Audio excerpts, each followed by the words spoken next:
Hello friend, সবাই কেমন আছো? আশা করছি সবাই ভালো আছো। তো জানি না সব জায়গাতে ভূমিকম্প হয়েছে কিনা, কিন্তু দেখো আমাদের এখানে প্রচণ্ড জল উঠছে আর পড়ছে। এরকমই ভূমিকম্প অনেক দিন পর হচ্ছে। জানি না কোথায় কত ক্ষয়ক্ষতি হবে, কিন্তু আমাদের এখানে তো অতটা ক্ষয়ক্ষতি হয় না। কিন্তু দেখো, ওই যে দেখতে পাচ্ছ পানা আছে বলে ততটা বুঝতে পারছো না, কিন্তু একদম ওই সামনের দিকে তাকিয়ে দেখো, এই দেখো কতটা জল নিচে নেমে গেছে, আবার উঠছে। আমি রান্না করতে করতে ছুটে এসেছি, এসে দেখি ভূমিকম্প হচ্ছে। দেখো কতটা জল নেমে গেছে, আবার উঠছে।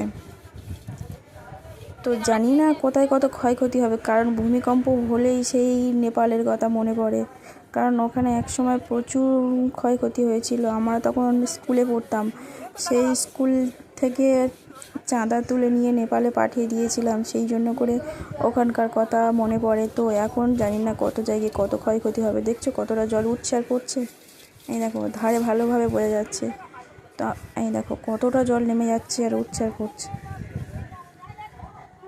তো আমাদের এখানে যে ভূমিকম্প হলে শাক বাজায়, কাঁসা বাজায়, যাতে তাড়াতাড়ি থেমে যায়, কোথাও কোনো ক্ষয়ক্ষতি হয় না। দেখেছো জল কেমন উঠছে পড়ছে।